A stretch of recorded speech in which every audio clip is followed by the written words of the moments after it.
Olá! Então, pessoal, meus alunos queridos do 7º ano, vou fazer esse vídeo aqui rapidinho para explicar para vocês algumas coisas e já ir corrigindo junto. Então, aqui, retomando então o conceito de máquina, certo? Aqui eu tenho, então, as imagens para vocês acompanharem. A imagem mostra uma situação comum nas cidades. Afinal, quem nunca viu de perto um canteiro de obras ou um prédio em construção? É mais fácil e rápido utilizar um guindaste. Nesse caso, um guindaste é que tipo de máquina? É simples ou é complexa? Aqui na imagem a gente vê um guindaste com uma polia somente aqui. Então, nesse caso aqui, a resposta ficou dupla. Vocês podem escrever tanto simples quanto complexa, tá? Eu pedi do guindaste, então quem lembrou do guindaste, eu aceito a resposta complexa, né? Mas quem se baseou na imagem, que eu acabei colocando a imagem equivocada aqui, eu queria ilustrar.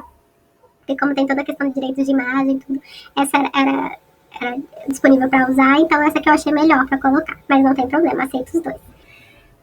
Para levar um objeto pesado do solo até o último andar de um edifício em construção, do que empurrá-lo por rampas. Aí as rampas, né, pessoal? A rampa é que tipo de máquina, então, né? É simples ou é complexa? Então, aqui colocaria se ela é simples ou é complexa. Uma rampa, ela consiste basicamente, né, em uma tábua ou qualquer estrutura, né, inclinada. Ela é uma máquina simples, certo?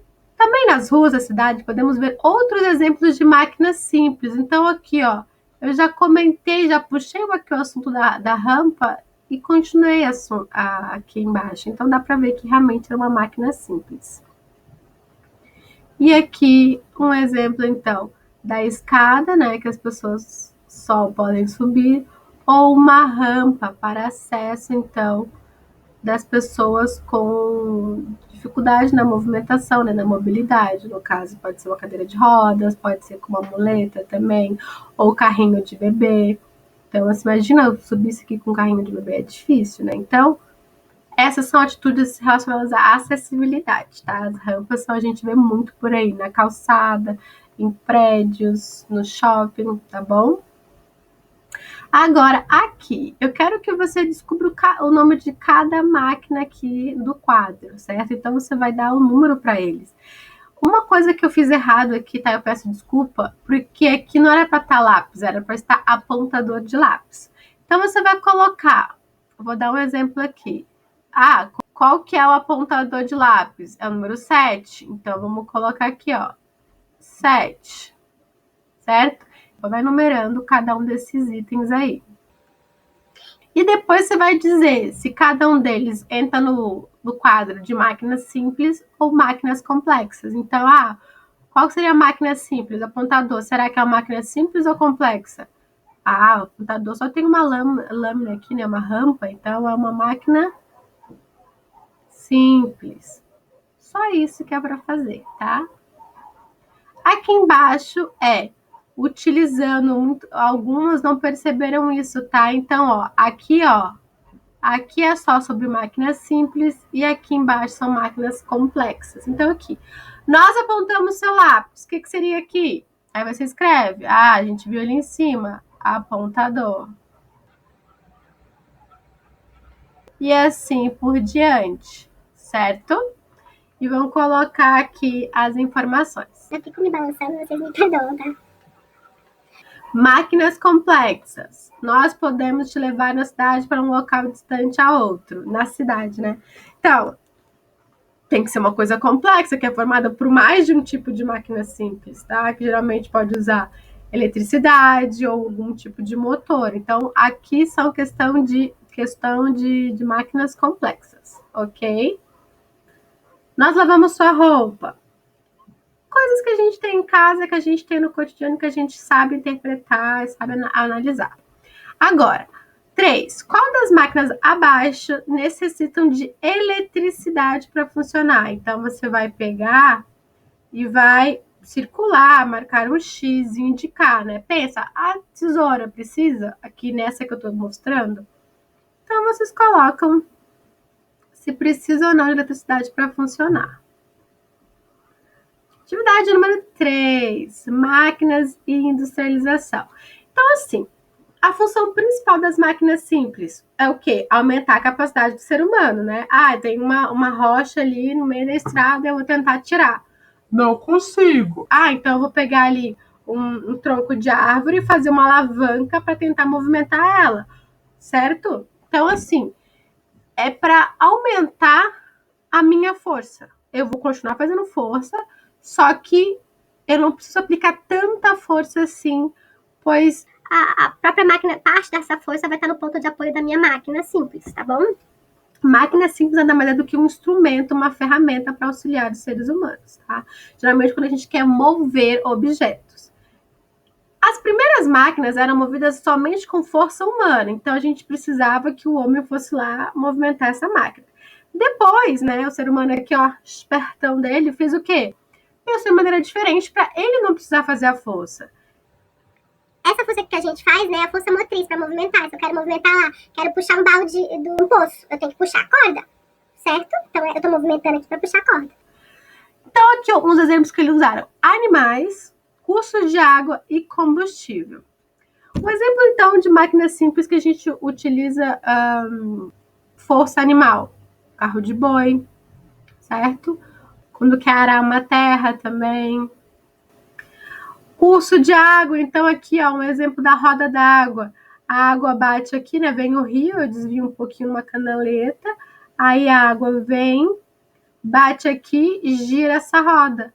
E essa roda vai fazer a força para mim, tá? Ou aqui, eu não precisei nem desviar. A água do rio já vem aqui, ó, e vai empurrando e a pá gira, tá? São os dois tipos de roda d'água possíveis. Então, assim, ó, as primeiras máquinas movidas com força não humana, então não humana, pode ser animal, curso de água e combustível. Elas eram usadas para quê? Uso rural, quer dizer que usava o quê? No ambiente, né, da roça, das plantações, para fazer o arado, que nem eu falei antes. O primeiro equipamento a usar força que não fosse humana ou animal, nesse caso, né, tirando, foi provavelmente, a gente não sabe ao certo, a roda d'água. Então, tá, beleza, eu não vou ter animal sempre, né? Às vezes eu preciso do animal para transporte, para sair, para me alimentar. Então, utilizou a força da água. Ó, tanto na moagem do grão, que aí tem um pilão que bate, certo? Você gira aquilo ali. Eu depois no vídeo coloco pra vocês, na casa da erva mate, que ele utiliza a força da água pra moer. E depois, com a Revolução Industrial, então ali no século XVIII, a roda d'água começou a ser substituída pelo motor a vapor. O que é um motor a vapor, né? O ser humano foi pensando em diversas formas de ter mais força sendo feita com mais eficiência. Então, se você ferve a água em um local fechado, ela começa a esquentar demais e sai do estado líquido para o estado gasoso. E esse estado gasoso, ele ocupa mais espaço e começa a fazer pressão ali dentro daquele recipiente. Se você ferve água numa panela de pressão, que é uma panela vedada, fechada, que tem só um furinho lá em cima, tanto que aquela válvula começa a girar. Quem já viu uma panela de pressão funcionando é isso. E o vapor sai ali, aquela válvula gira com uma velocidade imensa.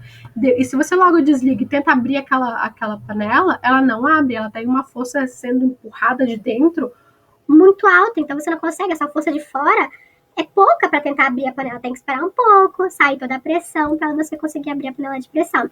Então aqui, ó, tá o desenho da panela de pressão, né? A válvula aqui começa a sair esse vapor. Se você ferve a água num ambiente fechado, dentro de um motor, dentro de uma panela de pressão, e deixar só um espaço para o vapor sair e colocar ali uma válvula, engrenagem, você vai conseguir mover aquilo ali. Então foi assim que se fez a energia a vapor. De movimentação, que é energia mecânica. Então transforma a energia do vapor, a pressão, em energia mecânica da movimentação. Então, assim que surgiram os primeiros transportes sem utilizar animal, então não precisava mais do animal puxando, era a própria força ali da água, o vapor da água que movimentava. Então tem as locomotivas, aí depois a gente fez o motor a combustão nos carros, queima agora é combustível, põe gasolina, o álcool queima, e da mesma forma ali a explosão faz uma pressão e faz funcionar. E assim por diante, diversos tipos. Aqui a gente está só começando a fazer uma introdução básica. Então, complete as informações com informações do texto, pessoal. O texto é de vocês podem riscar, vocês podem voltar, ver as partes que eu coloquei em negrito, que são as partes importantes, e o que vocês viram dessa aula inteira para responder. Então, vamos lá. As máquinas simples, tananã, a força feita pelo ser humano, facilitando as tarefas. Então, o que é para eu escrever aqui? As máquinas auxiliam quando queremos, tananã, os objetos. As primeiras máquinas movidas com força humana, não humana. Então, assim, ó, primeiro foram as máquinas, né, que a gente usava as rampas com o ser humano, mas e as depois? As não humanas, a gente usava para quê? Então, ela tinha o uso no texto. Para 5 minutinhos, larga o telefone, larga o irmão chorando, fala para os pais que tá fazendo tarefa e faz isso daqui. Pensa, é interpretação de texto, tá bom? A tananã foi o primeiro equipamento a usar força que não fosse humana ou animal. Então, o que foi que a gente usou para gerar força, né, maior, que não fosse nem humana nem animal? O tananã substituiu o uso da roda d'água após a Revolução Industrial. De novo, tudo informação do texto, é só vocês pegarem. Como exemplos de máquinas térmicas, temos a máquina tananã, e o motor tananã. O tananã é um exemplo de máquina a vapor, muito utilizada antigamente para transportar pessoas. Tá difícil isso, hein, pessoal? Não tá. Vamos aqui ler no texto, para um tempinho, que essa aqui, interpretação simples que eu quero que vocês tenham e façam. Mas tem que ler o texto, tá bom? Beijo e até a próxima.